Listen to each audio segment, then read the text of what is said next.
Nike estuvo a semanas, no a años de desaparecer, y cuando esto ocurrió, todavía no se llamaba Nike. No fue una mala idea lo que casi la destruye, fue una decisión. El fundador sabía que si tomaba la decisión equivocada, no perdería solo una empresa, perdería todo. Y lo más inquietante es esto: la decisión que tomó parecía una mala idea en ese momento. Phil Knight no era un visionario carismático, no era un gran orador y no se sentía preparado para liderar. Aún así, había construido un negocio que crecía rápido, pero que estaba ahogado en deudas. Desde fuera parecía éxito, desde dentro era pánico constante. Su empresa dependía completamente de un solo proveedor, y el día que ese proveedor decidió irse, Phil Knight entendió algo aterrador. No había una opción segura. En este video no vamos a hablar del éxito de Nike, vamos a hablar del momento exacto en el que estuvo a punto de desaparecer, porque a veces decidir mejor no es elegir lo correcto, es elegir lo menos destructivo. La empresa que casi muere antes de llamarse Nike, un negocio que nunca tuvo paz. Antes de llamarse Nike, la empresa se llamaba Blue Ribbon Sport y desde su nacimiento tuvo una característica constante: la inestabilidad. Phil Knight no era un empresario tradicional, era introvertido, evitaba confrontaciones y odiaba hablar en público. En entrevistas posteriores, él mismo reconoció que no se sentía hecho para liderar, pero tampoco podía soltar la idea. Blue Ribbon Sport comenzó en 1964 con un acuerdo informal para importar zapatillas japonesas. Phil vendía los zapatos desde el maletero de su coche, viajando de competencia en competencia. No había oficina, no había estructura, solo ventas y deuda. Desde el inicio, el negocio creció rápido, pero nunca fue rentable. Cada año vendían más y cada año debían más. Phil Knight diría años después que la empresa vivía al borde del abismo financiero, incluso cuando parecía avanzar. El momento de la decisión, cuando la dependencia se vuelve una amenaza. El mayor error y al mismo tiempo la mayor oportunidad fue depender completamente de un solo proveedor, Onitsuka Tiger. Onitsuka fabricaba los zapatos y Blue Ribbon Sport los vendía, pero el control nunca estuvo del lado de Phil. A finales de los años 60 comenzaron las señales: retrasos en pedidos, cambios unilaterales, conversaciones a espaldas de Blue Ribbon Sport. En una visita a Japón, Phil Knight descubrió que Onitsuka estaba explorando otros distribuidores en Estados Unidos. En entrevistas posteriores, Knight confesó que sintió miedo real, no estratégico, miedo personal. Si perdían al proveedor, todo se acababa. Ese fue el punto donde ya no había decisiones cómodas. ¿Qué creían que iba a pasar? La esperanza como estrategia. Phil no quería romper, no quería pelear, no quería empezar de cero. Creía que podrían negociar, ganar tiempo, sostener la relación unos años más. Su expectativa no era crecer rápido, era sobrevivir.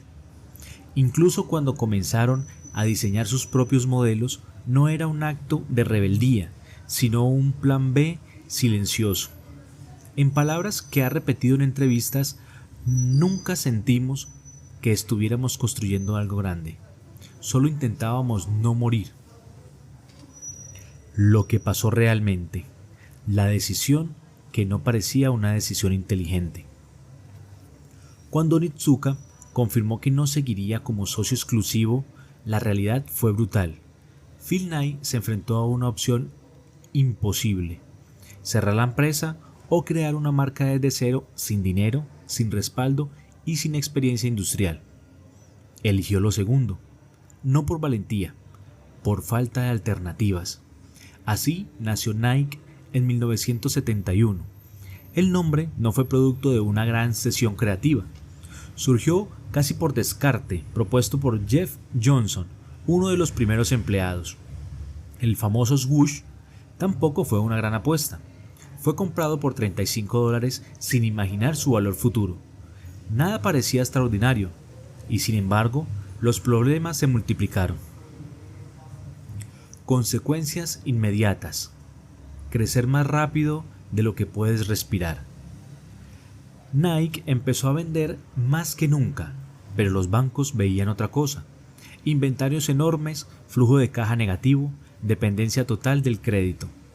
Phil Knight relató en entrevistas que los bancos amenazaban con cortar el financiamiento, incluso cuando las ventas crecían. El equipo vivía con miedo constante, miedo a no pagar salarios, miedo a perder la empresa, miedo a haber tomado la decisión equivocada. Knight no estaba celebrando victorias, estaba sobreviviendo semana a semana durante años. El éxito fue invisible. Una anécdota clave. Phil Knight contó en varias entrevistas que incluso después de que Knight empezó a despegar, él seguía sintiéndose como un impostor. No confiaba en que la empresa sobreviviría. No planeaba conquistar el mundo. Solo tomaba la siguiente decisión necesaria. Eso es importante. Knight no nació de una visión clara y poderosa. Nació de decisiones imperfectas tomadas bajo presión. Cierre final. Decidir mejor. La historia de Knight antes de ser Knight no es una historia de genialidad, no es una historia de visión perfecta ni de planes maestros, es una historia de dependencia, miedo, riesgo y consecuencias reales. No hubo seguridad, hubo decisión. Y si eres emprendedor, esta historia deja 3 aprendizajes incómodos pero necesarios. Número 1. Crecer no significa estar a salvo. Blue Ribbon Sport vendía cada vez más, pero cada venta la hacía más dependiente del crédito y de un solo proveedor. El crecimiento ocultó el riesgo, hasta que el riesgo se volvió imposible de ignorar. Crecer sin control no es avanzar, es aplazar el problema. Aprendizaje número 2. Depender de una sola fuente es una decisión, no un accidente. Nike no estuvo en peligro por falta de talento, estuvo en peligro por concentrar todo su futuro en una sola relación. Cuando esa relación falló, no hubo margen de maniobra. La dependencia no se hereda, se elige y siempre cobra factura. Aprendizaje número 3. Decidir mejor no es elegir lo cómodo, es asumir consecuencias. Phil Knight no tomó una decisión brillante, tomó la única que le dejaba seguir en juego. Crear Nike no fue una jugada segura, fue una decisión tomada bajo presión, sin garantías, con miedo real. Decidir mejor no elimina el riesgo, te obliga a cargarlo conscientemente. Nike no nació del éxito, nació de una decisión que pudo destruirlo todo. Esto fue decidir mejor. Y si te interesa este tipo de historias, suscríbete. Aquí hablamos de decidir mejor.